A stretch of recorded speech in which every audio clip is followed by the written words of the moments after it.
ሰላም ጤና ይስጥልኝ የተከበራችሁ አድማጭ ተመልካቾች፣ የዕለቱ መረጃዎች እንደሚከተለው ተዘጋጅቷል። በቅድሚያ አበይት ነጥቦች። በትግራይ ክልል የ2018 የትምህርት ዘመን የመማር ማስተማር ሂደት ግንቦት 30 ላይ ያበቃል ተባለ። ቻይናና ሩሲያ በንግድ ኢነርጂና ሚዲያ በጋራ ለመስራት ስምምነት ፈጸሙ። የኢራንን መንግስት ለመገልበጥ ታስቦ የነበረ ሚስጥራዊ እቅድ ተጋለጠ። የእነዚህና ሌሎች መረጃዎች ወደ እናንተ እናደርሳለን።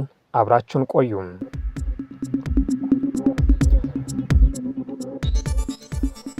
የአውሮፓ ህብረት ምክር ቤት በኢትዮጵያ ላይ ጥሎት የነበረውን የቪዛ ገደብ ማንሳቱ ተሰማ። የአውሮፓ ህብረት ምክር ቤት እንደ አውሮፓውያን አቆጣጠር በ2024 በኢትዮጵያ ላይ ጥሎት የነበረው ጥብቅ የሸንገን ቪዛ ገደብ ለማንሳት መወሰኑን በትናንትናው ዕለት አስታውቋል። ምክር ቤቱ ቀደም ሲል የቪዛ ህጉን በከፊል አግዶ የነበረው ኢትዮጵያ በህገወጥ መንገድ ወደ አውሮፓ የገቡ ዜጎቿን መልሳ የመቀበል ትብብሯን እንድታሻሽል ግፊት ለማድረግ በማቀድ ነበር። ህብረቱ ይፋ እንዳደረገው ከሆነ ክትትል ካደረገ በኋላ ነው እግዱን ያነሳው።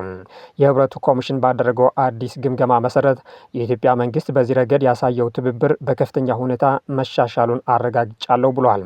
አክሎም በህብረቱ አባል ሀገራት ግዛት ውስጥ ያለ ፍቃድ የሚኖሩ የኢትዮጵያ ዜጎችን ማንነት በመለየት የአደጋ ጊዜ ጉዞ ሰነዶችን በመስጠትና ዜጎችን በዘላቂነት የመመለስ ስራዎችን በጋራ በማደራጀት ረገድ አበራታች ለውጦችን መመዝገባቸው ገልጿል።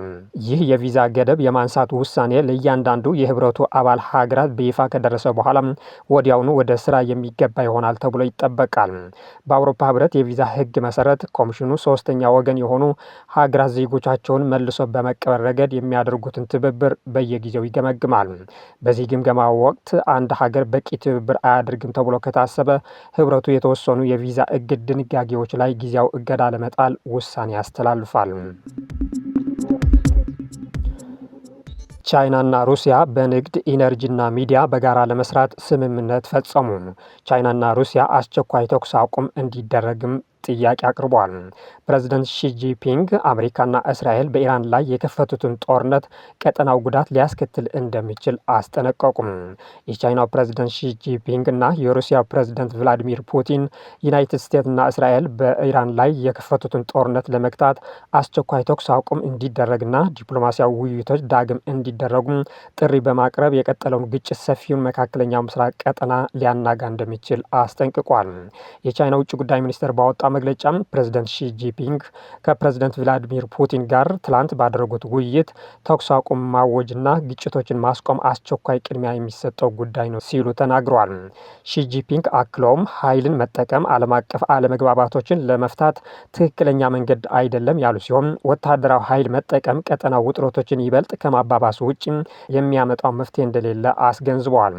የቻይናው ፕሬዝዳንት ጦርነቱ ወደ ጎረቤት ሀገራት እንዳይስፋፋ ለመከላከል ሲባል የግጭቱ ተዋናዮች በተለይም እስራኤል ወታደራዊ ዘመቻዎቿን በአስቸኳይ እንድታቁም አሳስበዋል።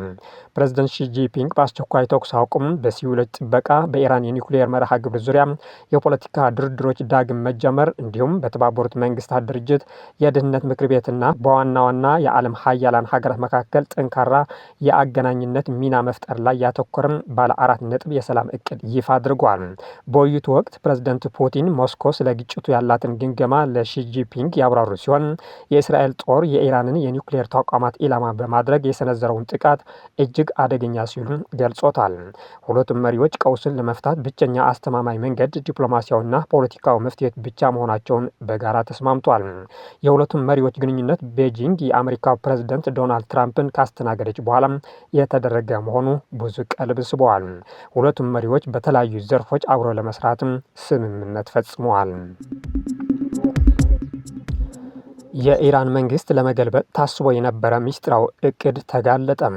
በአሜሪካና በእስራኤል ጥምረት በኢራን ላይ የተከፈተውን ጦርነት ተከትሎም የእስራኤል የደህንነት አካላት የኢራንን መንግስት ለመገልበጥ አቅዶት የነበረውን እጅግ አስገራሚ ሚስጥራዊ እቅድ ይፋ መሆኑን ኒውዮርክ ታይምስ ዘገበ።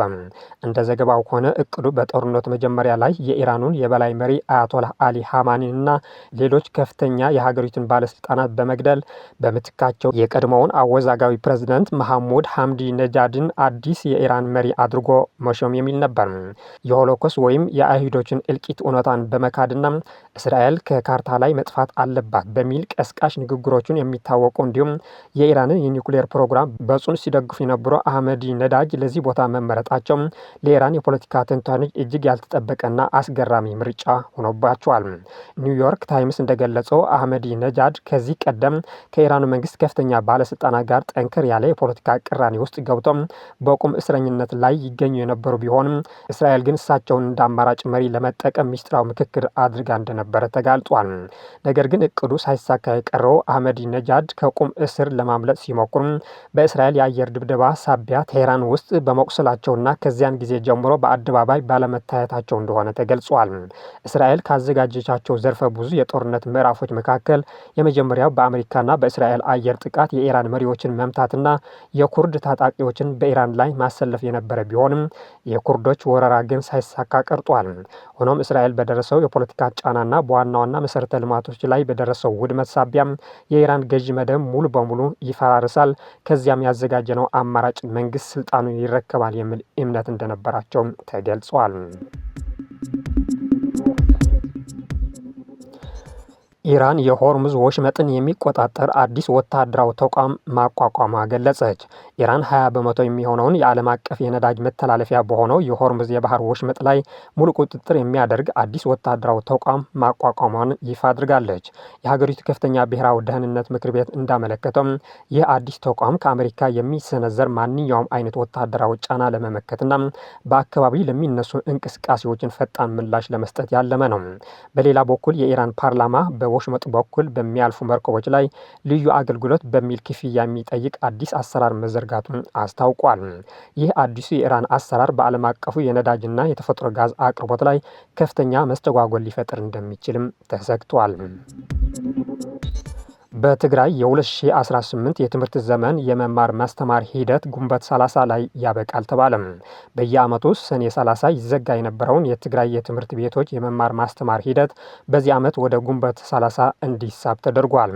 ትምህርት ቤቶች ግንቦት 30 የሚዘጉበት ምክንያት በዋናነት የደሞዝ ክፍያ መቋረጥ ነው ሲል የክልሉ ትምህርት ቢሮ አስታውቋል።